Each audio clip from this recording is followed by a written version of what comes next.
This took place years ago in a parched village in Texas. A young peddler lived with his wife and young son in a small house by the roadside. He had no land of his own, but he had the will and the hope that one day he could escape the debts that tormented him. Every morning he went out to work with empty pockets and a lowered head, dreaming of one day owning what was his, even if for now neither the son nor his debts gave him any rest. One morning he went to the village grocery store. It wasn't much to look at. An old shack painted with scraps of white paint. Through an open window, one could see sacks of flour, bundles of beans, sugar cubes, and cheap tobacco. It was the place where everyone went, and half the village was in debt there. He pushed the door open. The rusty hinge creaked like an accusing finger. All eyes turned toward him. The grocer, a heavy-set man with a flushed face and cold eyes, raised his voice like someone throwing a stone to break something. "Well, look who it is, the one who lives on credit." The sentence fell like a slap. Some let out dry laughs. Others looked down, feigning indifference. He felt the weight of every gaze burning the back of his neck. He swallowed. His throat was as dry as the earth. He stepped forward, shoulders hunched, toward the counter. "Good morning," he whispered. "Good evening to you," the grocer replied with a twisted smile. "To me, you are nothing but debt." The man pulled out his thick, grease-stained ledger. He opened it exactly to where the peddler's name was repeated over and over. Flour, coffee, sugar, cheap tobacco. Dates, figures, no story, just debt. "You didn't pay yesterday, nor the day before. Tell me when you're going to keep your word." "As soon as I'm paid this week," he whispered. "Promises." The grocer hit the counter. The sharp noise was like a whip crack. "Promises don't fill my register. If you don't pay today, tomorrow, everyone will know you aren't just poor, but a fraud." Outside, his wife listened to everything behind the cracked door. She didn't need to see. The shouts sank in like knives. Her hands trembled, not from cold, but from helplessness. It wasn't the first time, but this time it hurt more. The entire village was pushing him down. He felt a thick heat rising in his chest. He wanted to raise his head. He wanted to speak, but he couldn't. The words remained stuck like stones. He took the empty basket, turned around, and walked out into the sun. Murmurs followed him like flies. "There he goes again," a woman said. "He lives by asking for credit," an old man added, spitting into the dust. He continued walking on the dry path. Every step hurt, as if he had nails in his feet. The empty basket felt heavier than if it were full. He wasn't carrying food, he was carrying shame. When he arrived, his wife closed the door firmly and looked at him steadily. "I am tired," she said without shouting. "Tired of Owen, tired of bowing my head, tired of being pointed at like we are trash." "I am working," he whispered. "Yes, you work, but it's not enough. The little that comes in goes to pay what we already owe and to buy in advance what doesn't even exist yet." He lowered his eyes. He had no defense. "Do you know what hurts more than having no money?" she said. "It's being screamed at as if you were worthless. And having our son see that." He clenched his fists. In his mind echoed the grocer's dry laughter, the twisted looks, the dirty ledger. His life seemed written in those pages. That night he did not sleep. He sat by the window while the wind dragged dust like a mockery. His wife slept, his son too, but not him. Debt did not just empty his pockets, it emptied his soul. He looked at his calloused hands, worn by work, and there, in the middle of the darkness, he whispered, "I will never owe a single coin to anyone again, never." His wife heard him from the bed. She said nothing, but she recognized that voice. It wasn't the voice of a broken man. It was the voice of a man deciding to stand up. At dawn, the peddler did not drag his feet. He walked slowly but firmly. He had no money, but he had a decision. He took an old rusty shovel and went behind the house. He began to dig a small hole. The earth was hard, parched, as if it too were resisting. He sweated, his hands filled with dirt, but he did not stop. He dug as if with every shovelful he was burying the shame. He looked for a small rusty tin box. He didn't even have a coin to put in it, but he buried it anyway. It wasn't a hiding place. It was a promise. When payday came, the foreman, a tanned man with a shrewd look, said to him, "Do you want me to advance you 10 coins like usual?" The peddler took a deep breath. "No." "What do you mean, no?" "I don't want to owe any more." There were laughs. "This one has gone mad," said one. "We'll see how long that lasts," added another. But he didn't laugh. He continued sharpening his tool calmly. The following days were harder than before. No coffee in the morning, no tobacco in the evening. Food was scarce. The pot boiled empty, but the pain was different. It wasn't the misery of a slave, it was the struggle of a man. And that misery, though bitter, had dignity. To keep the grocer from harassing him, he did something that hurt like a blow. He pawned his only shoes, leaving them on the counter, clean but old. The grocer snatched them without pity. That night he walked barefoot on the rocky path, feeling every stone, every thorn. But he did not turn back. His wife looked at him in silence while their son slept on her arm. "If you are sure," she said, "I will follow you." "I am tired of owing," he replied. "I prefer to eat less, but keep my head high." Dry tears fell without a sound. They were not tears of defeat, but of one who knows that freedom has a price. Payday came again. He felt the crumpled paper envelope in his hand. Out of habit, his feet wanted to take him to the grocery store, but he gripped the money in his pocket and turned around. He walked barefoot to his house, took out the tin box, and dropped 3 coins and a bill inside. The sound was faint, but within him it resonated like a thunderclap. The grocer saw him pass and shouted mockingly, "Hey, debtor, did you bring something to pay today or what?" The peddler stopped. His feet were covered in dust, his face burnt, his hands hard. He walked up to the counter.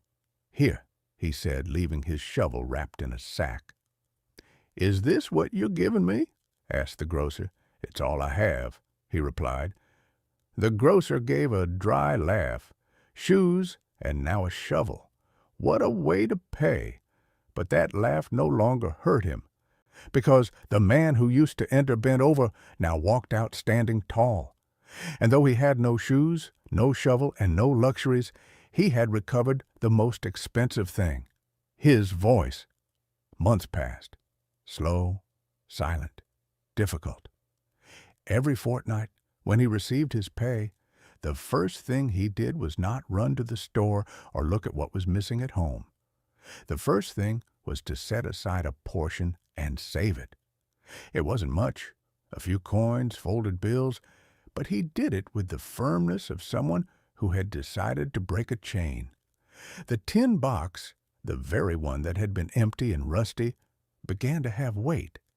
Every coin that dropped inside rang softly, but in his chest it echoed like a drum. It wasn't just money. It was dignity preserved piece by piece. Temptation followed him like a shadow. He would pass the store, and the smell of hot coffee would wrap around him. The tobacco, the salted meat, the shiny bottles, everything whispered, "Just a little. No one will notice." But he did not yield. He knew what that pleasure cost: humiliation, debt, shame.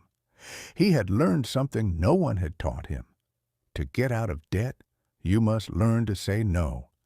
And the hardest person to say it to is yourself, in the mirror. Every fortnight, he repeated the same ritual.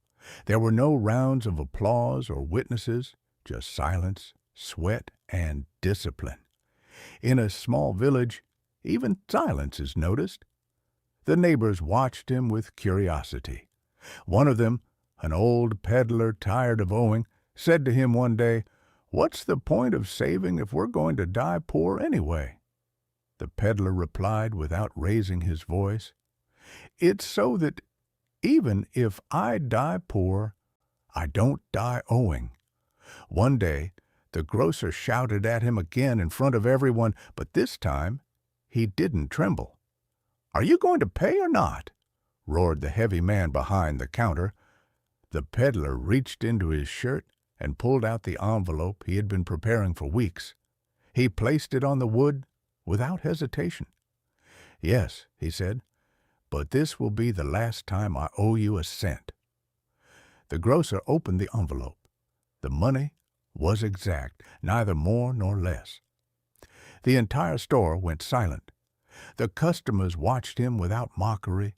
No one said a word as the thin man walked through the door. It wasn't necessary. He walked with his head high. His silence was his cry. That night, in the small earth house, his wife hugged him. It wasn't a celebration hug, but one of relief. "We have paid everything," she said in a trembling voice. He replied, "We paid yesterday. Today we start living for real." From that day on, every cent had a destination, just enough food, a necessary tool, a portion set aside in the earth, nothing more, no loans, no favors, which are paid for in words and humiliation. In a village where everyone owed something, the one who owed nothing began to shine, even if he had nothing else. Over time, people noticed his change. He no longer asked for credit, no longer appeared on the grocer's list, no longer bowed his head. His clothes were still old and his house humble, but he walked straight. He had learned one of the hardest lessons. You don't need to earn more to live better. You need to stop owing, because debt doesn't just steal money. It steals your voice. It steals your time. It steals your dignity. 3 years passed without a miracle, without a stroke of luck, just work and silence. The tin box ceased to be just a box. It became a symbol. With the coins set aside one by one, he bought a plot of dry land at the edge of the village. Hard, poor land, but his, paid for without stained papers or foreign names. When he signed the deed before the notary, he felt he could breathe deeply for the first time in his life. His wife hugged him hard. She didn't say, "We made it." She said nothing. She simply rested her forehead on his shoulder, because there are victories that need no words. The grocer stayed at his counter, just as heavy, just as arrogant. But something had changed. He no longer had power over him. One dusty afternoon, he saw him pass and called out in a different tone, almost kind, "Hey, peddler, if you ever want credit to improve your little house, you know where I am." The peddler stopped. He looked him in the eyes. There was no hatred, just calm. "I don't need credit any more, sir," he said. "I pay with facts, and if I don't have it, I don't buy it." The grocer lowered his eyes. This man he once humiliated now had something he couldn't sell: dignity. The same neighbors who used to laugh at his refusal of advances began to visit him. They wanted to know how he did it, how someone without an education or an inheritance managed to get land without owing anyone. "There is no secret," he would say, sitting on the wooden bench under the porch. "I just stopped living as if tomorrow were forever." One of them murmured, "But it's hard. We always need something." The peddler looked at him steadily. "Don't confuse need with habit. Need is eating. Habit is spending what you don't have." The words hung in the warm air. No one answered, but everyone understood. Every dawn, the peddler walked on his land. It wasn't fertile. It had no irrigation or shiny fences, but it was his. He planted just enough, harvested just enough, but most importantly, he owed nothing to anyone. No one called to harass him. No one could put an invisible leash around his neck. He was a poor man, yes, but with a straight back and a heart at peace. And in that village, that was worth more than a painted house or a new hat. One evening, as the sun set behind the hills, he sat with his wife on the porch.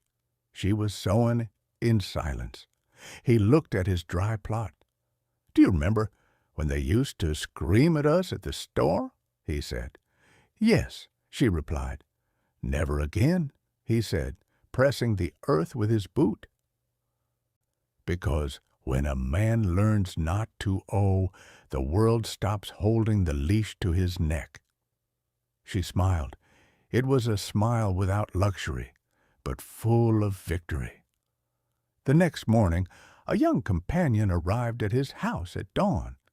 He had the same tired look the peddler had years before, empty of money, empty of direction. "What should I do?" the young man asked. The peddler looked at him without false compassion, without a long speech. "Start by saying no. No to the advance, no to credit, no to spending what doesn't exist yet, no to living as the slave of an open account." The young man lowered his head. He didn't answer, but something changed in his face, for there are words that make no noise but germinate slowly. That night, with the wind hitting the cracks of the house, the peddler remembered it all. The humiliation, the rage, the buried box. The first coins, the last debt paid. No one had given him anything. No one had saved him. He had done it himself by learning to owe no one. And in a world where almost everyone runs after what they don't have, he had found an invisible treasure, the peace of not owing. Debt doesn't start with a piece of paper, he thought. It starts with a habit. Every time you spend what you don't have, you give away a piece of your freedom. It's not the store. It's not the bank. It's you who change yourself. Freedom is not having a lot. Freedom is that no one can take anything away from you because you owe nothing. Dear friends, I am very happy that you made it to the end of this video. Comment the phrase, "I am free," and don't forget to subscribe to the channel, Stories with Deep Messages, for more stories. And remember, there are more stories on your screen. Thank you very much.